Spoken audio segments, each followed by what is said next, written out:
John, how we fixed team-wise? Everyone fit? Yeah, more or less the same as what we were over there. Hopefully Owen Doyle should be available as well. So yeah, Joe Redmond's not too far away, probably a wee bit too soon for this one, but it's good to see him. He's back involved with the group now, training and stuff, so he's not a million miles away, which is great. So the only real kind of ones are Axel is still coming back from his one, and Keane, obviously, who we signed. We knew he was out when we signed him, so they're the two at the moment. And Tom's long term. So Tom was gone for the season. Yeah, so Tom will probably be the season, I'd imagine. Yeah. What's Owen Doyle's injury? Sorry, or what's... No, he's not got an injury. It's just a family issue. I think there's an issue with his mother-in-law. She's not very well, so it's obviously just being managing that situation with him and making sure that he's there for the family. So. Gotcha.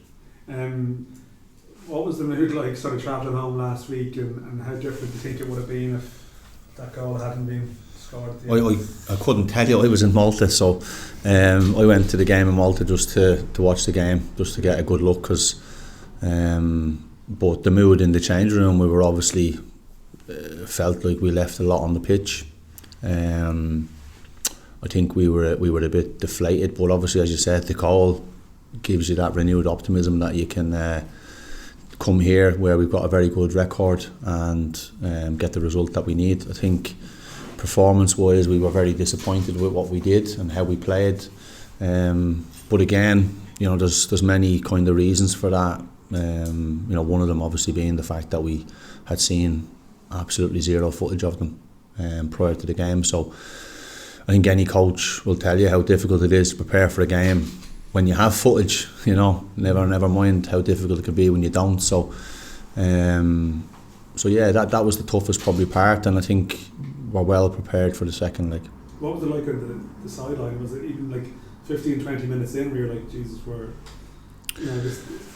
this is tricky here? Yeah, well, I thought we actually started relatively well. We had a lot of good possession, and that's again is the probably bugbear with it, is that we had loads of the ball, we got into some good areas, and then we turned back out, because again, that mentality of you're playing in Europe, you have to play a certain brand, a certain style, and it's like when you get in behind their midfield, you have to go and attack and go and try and finish your attack, go and try and stay in their half. And I thought at times we let them off lightly by turning back to keep the ball and having possession for possession's sake rather than actually having something at the end of it. So that's something that we've been working on kind of since the lads touched down last week. Was that a learning curve thing? Because like you alluded to there, everyone tells you have to keep the ball in Europe, like it is the kind of almost the unwritten rule that that's what you do in Europe. You don't give the ball. Yeah, but they didn't keep the ball. They won it back and they played in behind us, and then they got attempts at goal. So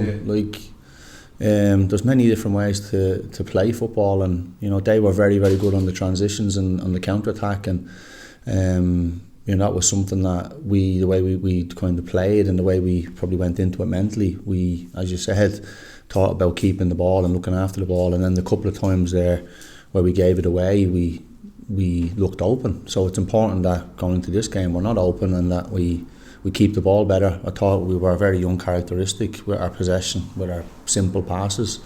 So we know we can do so much better, and as I said, we're very much in the tie, and we believe that we can go through. Is that connected to the first point about not having seen them, that maybe subconsciously the players show them a bit more respect than they should do because they don't just go for the jugular, that they kind of are a bit reticent? Possibly, yeah. I think when you haven't seen them, and again, like we highlighted individuals and we showed them, the characteristics of individual players and stuff like that. But when you join them all together, it's really important that you understand the connections between fullbacks and centre backs and spaces that you can exploit, and which now haven't seen them and haven't felt that in the game. I think, as I said, we feel we left a lot on the pitch, and we didn't hurt them in the areas that we should have hurt them. And thankfully Marcus popped up in the last minute or so with with a goal that's given us. It's still a difficult task to come from behind in Europe, but it's given us one that probably doesn't feel as difficult as it probably was. Was there ever a point when you felt that trip to Malta was going to be a wasted journey, or you wanted to Yeah, cancel it? well, when they went 2-0 and then they had another couple of opportunities that Dean saved, I probably thought if another one goes in here, there's probably, you're probably wasting your time. But you always have to believe that regardless of what happens in the first leg, you've got that opportunity to go through. I think, as I said, at home we've been very, very good this year. Our record is decent, so I'm sure they will be aware of that. You could see that at the end when the whistle went. A few of their players dropped to their knees with their hands in their heads. So they obviously know it's a big goal to concede. And as you alluded to earlier, it makes that kind of that result feel like it's a better result than obviously 2-0. I think we're the only Irish team to score in Europe last week, which is great. Even though we're probably the only team to get beat. Rovers got beat as well. But yeah, no, look, I feel a lot better having seen them, and obviously I feel like that with the work we're putting in. If we play with the right composure in the right areas and then switch it on at the right times, we can hurt them. And all the while we need to be aware of their threat as well, which they have a very, very good threat. And we're not shying away from that either. We need to be switched on defensively because they are a good team. And just with the goal, like the Mark is a very direct player. He just runs, Yeah. Is that kind of what it needed? Like the game kind of needed just that kind of impetus from somebody like him, or? Yeah, it took a goal any which way. Sure. I think obviously Tommy does well for the throw-in, to get the throw-in in the box and get a snapshot away. Obviously it wasn't a fantastic shot, but it makes them defend.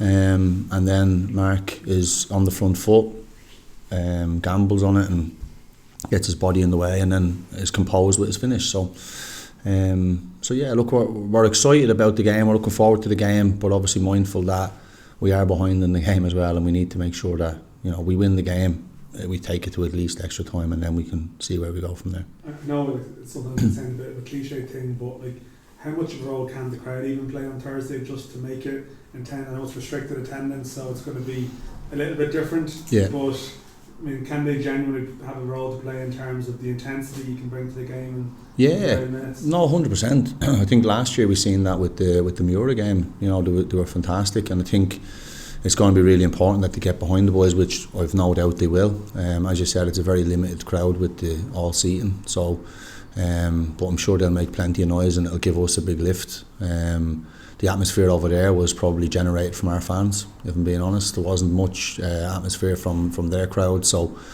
even when they were ahead, it was our fans that were probably singing and getting behind our boys, and there's no doubt that spurs you on and helps you, and especially the latter stages of the game over there. They're obviously pre-season, so you could see that the fans getting behind our lads gave us a lift and gave us that extra intent to go and get that goal, and that's going to be huge on Thursday as well. Because I've not seen much of the Luxembourg League, but from what I've seen of that game, there wasn't a fantastic atmosphere from their end. But I know our fans will most definitely generate a good atmosphere. Just on that, great nights here at Richmond Park over the years. You've won 10 European games here, and of those 10, on 9 occasions you've progressed, so you have a 90% chance going through if you win tomorrow night. So it's I don't think that's how odds are worked on, but yeah.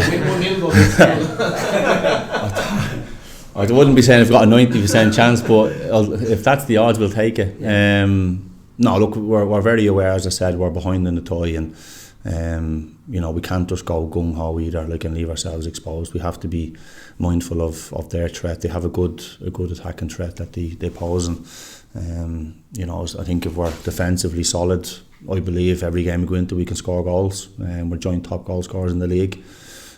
So yeah, I believe we can score goals. It's just about being solid at the back and making sure that we don't give anything cheap away.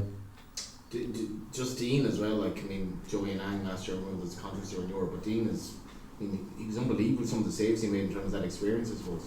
Yeah, no, he did. He made some great saves, and I think after we went kind of 2-0 down, we had a little bit of a wobble. I think we've got quite a few young players in the squad, and I think we kind of went into ourselves a little bit and probably had a little bit of a 5 or 10 minute spell where we maybe felt a bit sorry for ourselves, and Dean stepped up in that moment and made some good saves. He made some great saves in the first half. The deflected one, probably the one that springing to mind, is probably the most, probably the best of the bunch.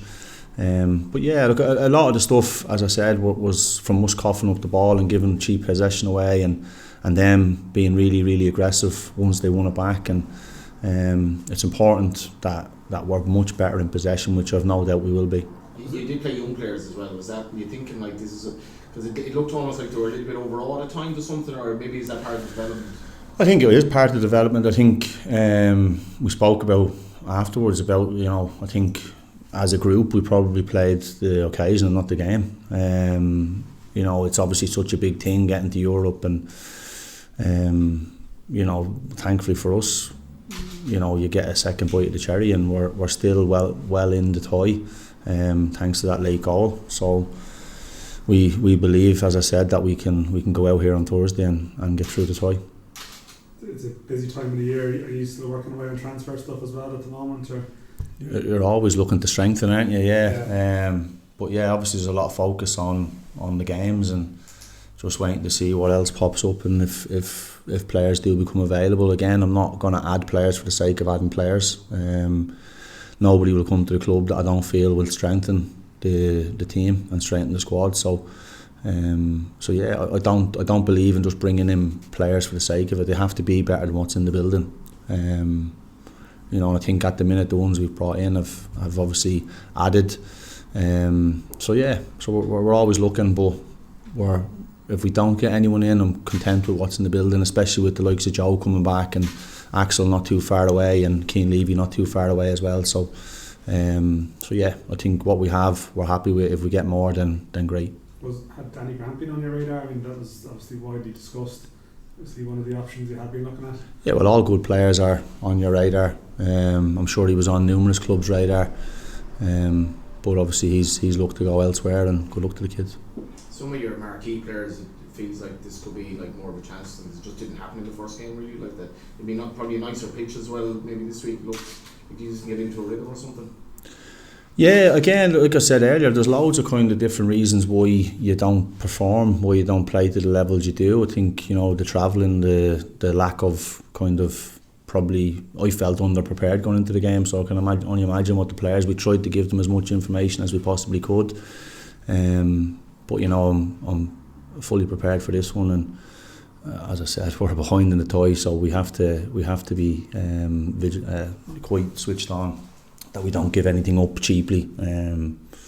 But yeah, so like I said, we were very disappointed with the performance, but result wise, we take that, going away from home and coming back with a 1-goal deficit to our own home, where we feel we're doing well this year. How have you found the mental kind of ups and downs of that week? Because it was the Cork game which I was at, and it was a game that you basically had won, and then that madness of the goal, and then then getting a last minute goal the other way in Luxembourg. Yeah, no, that's football, isn't it? We're disappointed obviously with the Cork result. We felt we done enough to win it, and they popped up with a good goal to equalise at the end. Again, probably a situation that we should have dealt better with.